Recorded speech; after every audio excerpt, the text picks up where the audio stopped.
So then there was one more thing at the end, it was called Akhand Sabhagyavati, which is basically giving the blessing of long married life to the married woman. We changed that and we just made it Chiranjeevi Bhav, which basically means have a long life. And, that's when women of the family come and, give marital advice to this couple and the years. So we did that. So actually had 56 couples come on the stage.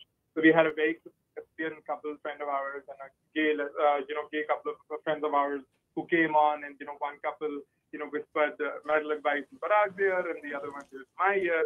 So it was really special. So we tried to make it as, special as possible. Also make it meaningful for everybody else watching it, because my only fear was that a lot of people thought they weren't quite sure this is their first same-sex wedding, so what to expect and what they'll. So I wanted them to feel as comfortable as possible and get the same feel the same way, have the same emotions that they'd have at a straight wedding. And a lot of people, the best thing was it was a 1-hour crisp ceremony. Our official fantastic. We got to a 3.5-hour ceremony. None of our friends were going to stay. Yeah.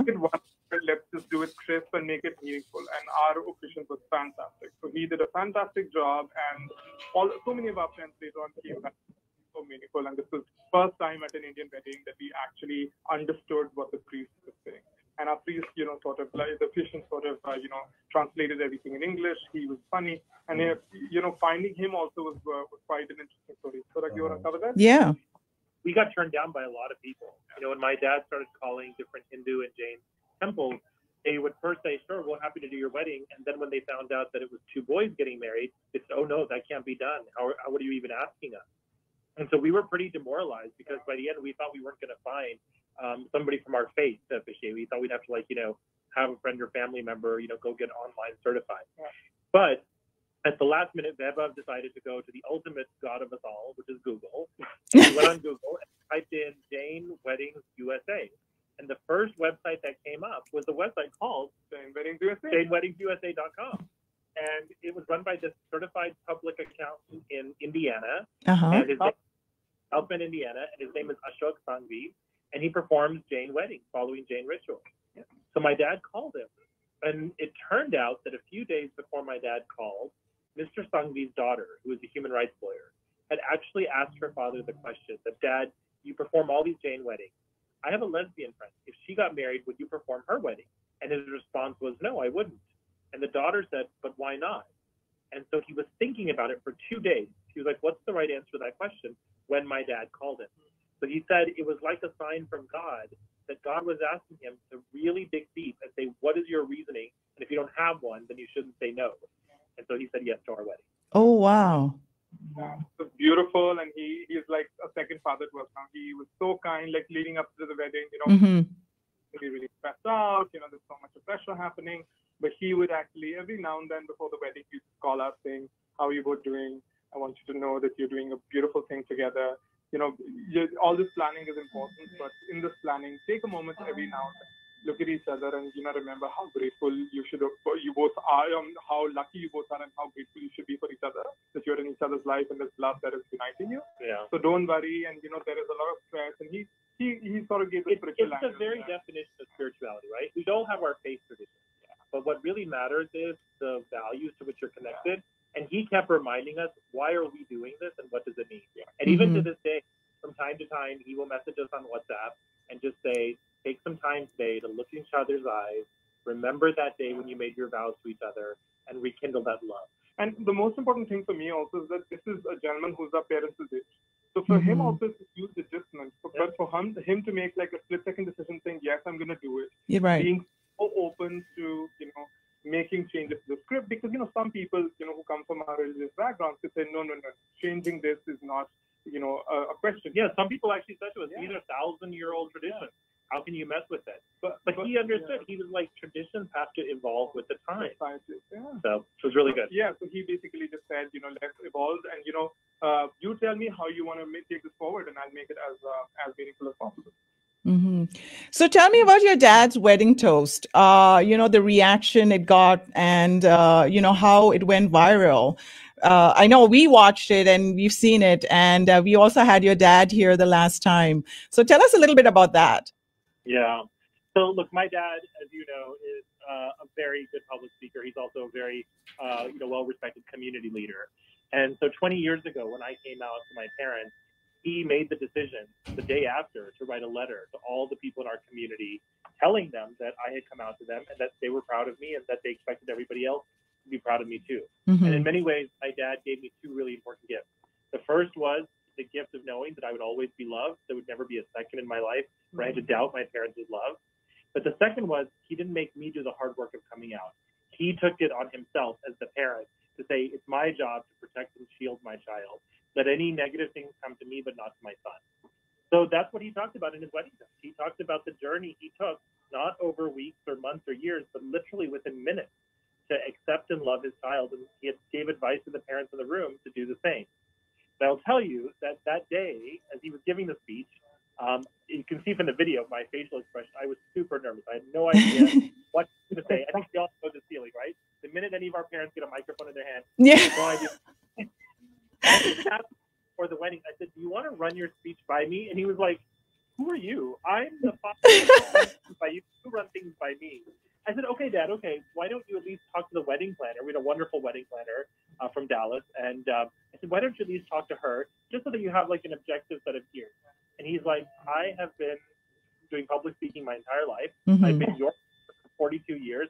I don't need anybody to advise me on what to say. And what ended up coming out was so beautiful.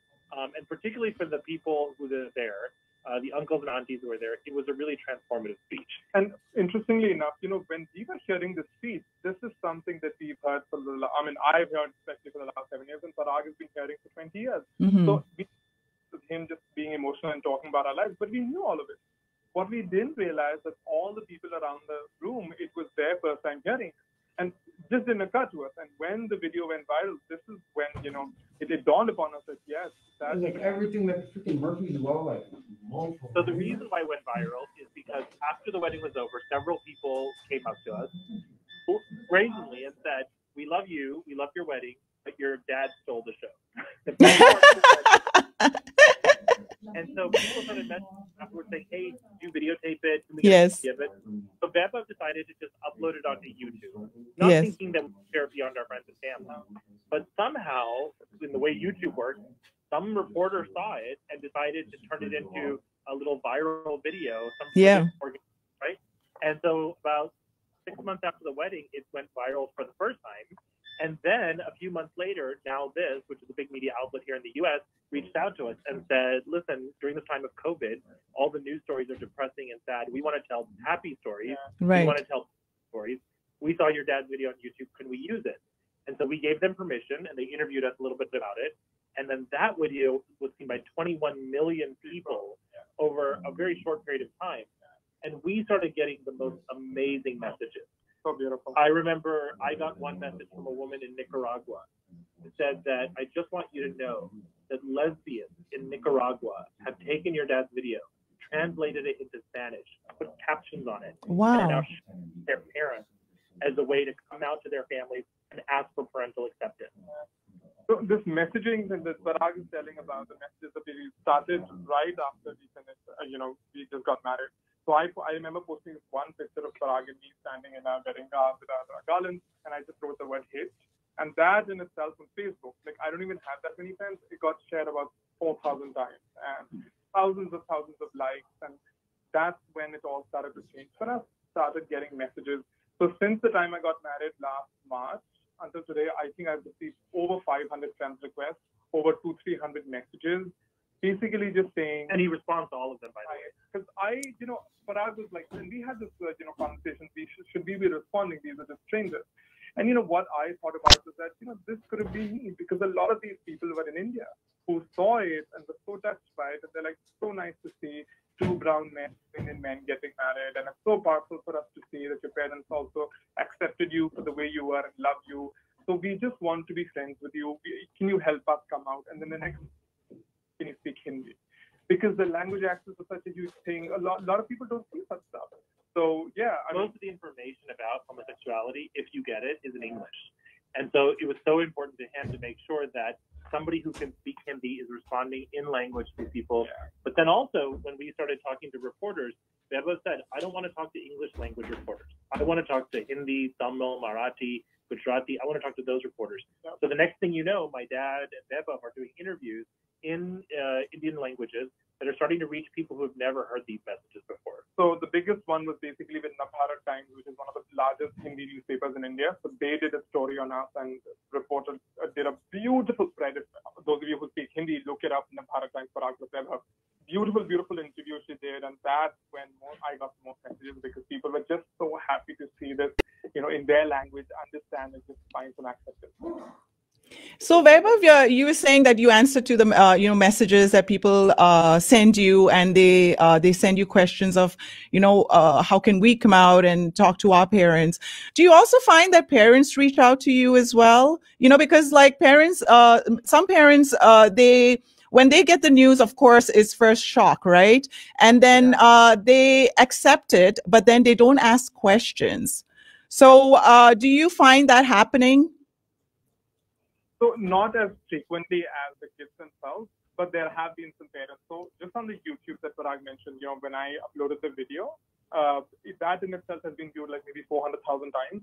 So people started commenting on that YouTube thread. So there were mothers of gay kids saying, my son is gay. There, I said it. I feel so good. I feel so liberated. And, looking at the video, I feel like I want to do something like this for my son. And, oh my God. And, the thing about these comments is that when one person says it, the person said it. And then it just organically people started commenting on that YouTube thread, and people are just like saying, we're so proud of you, you're such a great mom. Just, my son is also gay, and I've been fearing, telling the world, but look at this video and look how these parents are celebrating. So why shouldn't of me, right, is that I always told them, don't read the comments, because comments are full of lots of crazy people. People are going to say horrible things. He didn't just read the comments. He engaged with the commenters. And by the way, this responding to every message, it started on our honeymoon. We were listening, and he is at his phone answering these messages. Not all the time. Focus.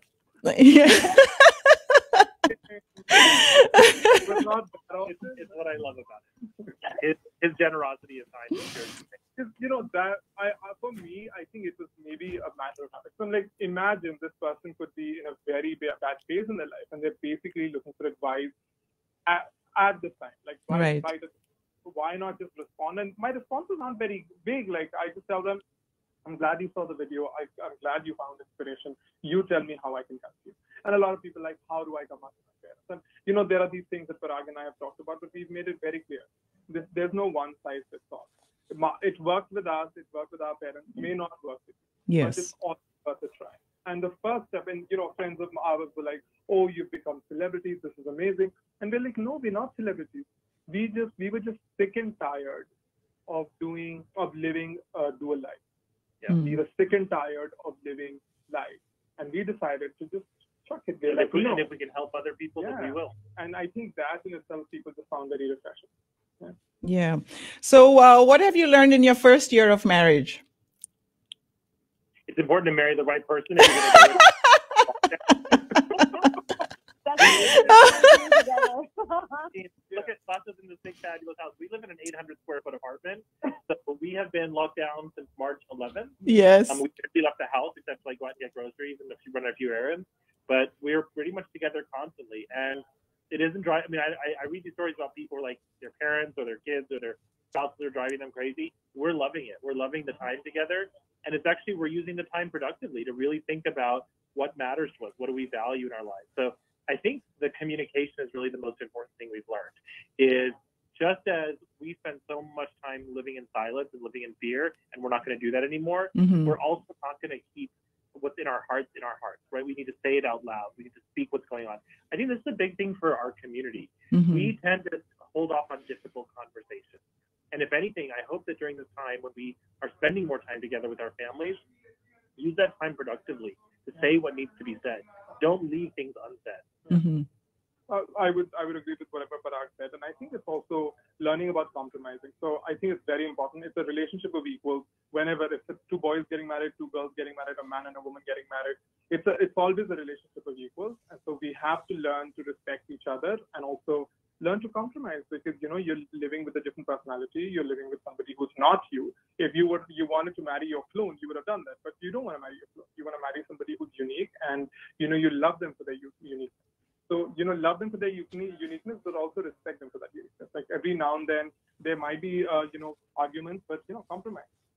Okay, that's great advice. Definitely. It's not only, it's not only for gay couples, it's just for, even for all of us, because there are so many times at the restaurant when, when the customers come to pick up their food, they're so tired of being home and being with, seeing the same faces, being with the kids, being with their spouse. They're like, oh my God, we can't do it anymore. And, and, like now, sorry. Language is simple, right? Like your kids hear you say stuff like that. Yes. And I don't have young kids, but I get it. We have nieces and nephews. We understand that kids can be a lot. Yeah. But just think about the words you're saying, even in jest when you're saying it, because kids feel that, spending so much time with me is hard on mom and dad. Yeah. So they can't wait back to school. For that matter. Same with spouses. Yeah.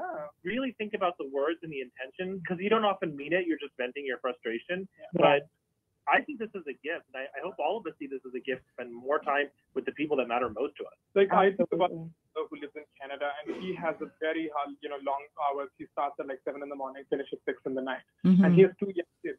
This is, I believe, the best time he spent with his kids. He has a 1-year-old and a 4-year-old. The 1-year-old barely saw his dad like when he was working. But right now, these kids have bonded with their parents, and I think it's a blessing in disguise. We have to look at the positive side of this pandemic. Yes, it's hard, it's very difficult, but we have to look on the positive side if we have to move forward. So what are what are the few things y'all are doing during this COVID time? Cooking, lots and lots of cooking. That is something that I wanted to try, and I think I'm very proud to tell you that I tried making my paneer makhni for the first time. Good. Oh. So, this chef on Facebook, his name is Kunal Kapoor. He has this amazing paneer makhni recipe. I love paneer. Like I can do. It's in his Twitter bio, paneer aficionado. So yeah, that's how much. And I'm actually very snooty about the quality of paneer, because I grew up in Delhi where you have some of the best paneer and Punjabi. So I do not put my finger on a not so good paneer. So I wanted to learn always, because I'm like, I also want to learn, so that if I want to cook it for myself, for my husband, I should be able to. So I tried this recipe for our first 1-year anniversary with it, and it turned out pretty well. I think, I added a little bit more of green chilies than I was supposed to, and both of us were like, I need the recipe. But yes, I will send it to you. But the second time, it actually came out really well. Trust me, Sasha, it tasted like restaurant. Yeah, it was really good. Really? Oh my God, I love paneer myself. So yeah. Fantastic. I'll definitely share. So we've been doing a lot of cooking, and I think also asking our parents. Like I reached out to my mom. Like I'd never made like certain vegetables that I like, and I'm like, hey, I want to try this. Can you help me? She's like, yeah, sure. She's in India. This woman will be up until like 12, 1 in the night. She's like, yeah, let me guide you a little bit. And then you can do the finishing touches and all that. So I've done like a couple of other items that I've learned. So I think it's just like reinforce the fact that this is a good time to to find new things that you have been meaning to do for a very long time. Busy schedule you can't do. You're starting your work in the morning, coming back even the evening tired. Just pick up what you have, or like reheat something or make something quick. So you haven't had good time to spend to make like a proper meal. So I think I loved it. I love that. What about you? The other thing we've been doing a lot of is volunteering with campaigns, because there's election this year, as I think everybody knows. Yes. And we feel really strongly about making sure that we elect good leaders, not only to get us out of the current crisis, but also to make sure that we build the kind of country we would feel proud of. So both of us have now been spending a lot of time volunteering, helping out with the campaigns and making sure that people get out to vote. Yeah. That's great.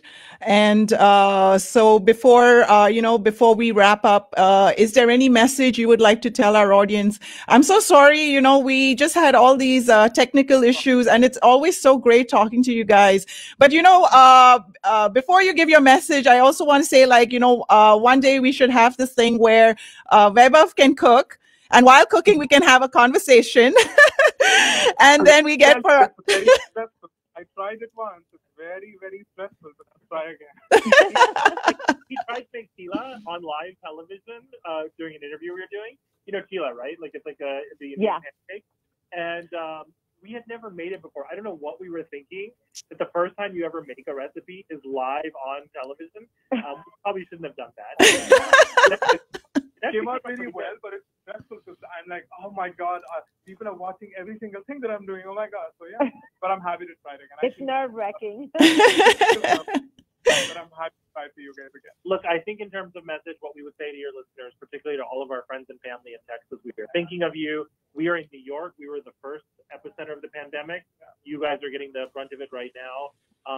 We're in a good place right now. Like, our caseload has gone way down, and it's because we followed instructions. We self-isolated. We wore masks. We washed our hands. We did all those things. Please take this seriously. This thing can only go away if everybody makes the effort. If one person decides to go out and be foolish or reckless, it puts us all back in the position where we started. So please, please, please take this seriously. It is not a joke. It is not just something that affects old people. Young people can get this. Young people can get consequences. We are both public health people. And we believe, you see the pictures behind us, is Mahatma Gandhi looking at a leprosy bacterium in a microscope, and Martin Luther King in his office with Gandhi's photo in the background. And the reason why we have these two photos is because they represent the two pillars of our careers. Vaibhav worked in public health, and I worked in civil rights. And we know that public health is a civil rights issue. This pandemic has proven that people of color, poor people, immigrants are much worse affected by it. So particularly for our Desi communities, take it seriously, take the precautions, wear a mask, and be safe. So everything that he said, and just make the most of this time. I know it could be hard, it will, seem very stressful, but find time also to reconnect with people. I think what also has helped both of us is technology, right? Like right now I can see you both and I feel so wonderful. It's great to have a conversation on the phone, but it's so wonderful to actually see people and, connect with them. So I've actually, we both had family conference calls on Zoom, and it's so wonderful to see. Like, imagine I lived in India for 10 years ago, and we've not seen my entire family together in maybe 20 years. Everybody, because my cousins are all over the world, my family, a lot of them are all over India. So we just did lots of family conference calls. So do those, connect with your family. It'll be so amazing. Make the most of the time. That's wonderful. Okay, Sasha, I leave it to you to end it now. You've been really quiet throughout the show. So I've just been enjoying the conversation, and they have so much to share. It's I wish we had more time to give you guys and talk with you guys. But thank you so much for joining us. We really enjoy you guys. And I think we need to do a round 2 of this. Definitely. And really dig deep into y'all's relationship, and you guys can give us a secret to a happy marriage and happy life. And for those of good try. And then for those of our audiences who want to connect with us, please let them know that we are available to talk to them. I'm so more than happy to respond to their messages as well. Our email is parag@gmail.com. Again, parag@gmail.com, all spelled out. Or you can just find us on Facebook and Instagram, both of us. We're more than happy to help you out, connect. Just reach out. Thank you, guys. Awesome. Thank you so much. Thank you so much. And we will definitely get you guys back here on Chai Time. And we'll do something different. I love doing things differently. So we will definitely get Vaibhav to cook. I'm not going to let him off the hook that easy. Yes. Then I will cook Indian food if you cook Indo-Chinese food. How's that? I'll get my chef here. Done deal. All right, guys. Thank you so much. I'll have a wonderful day. Stay safe and take care of each other. Thank you, everyone, for tuning into Chai Time, watching us here on Facebook Live on Chai Time. We love you guys. Take care and stay safe. And Sasha, I'll see you next week again. Bye-bye, everyone. Love you guys. Bye.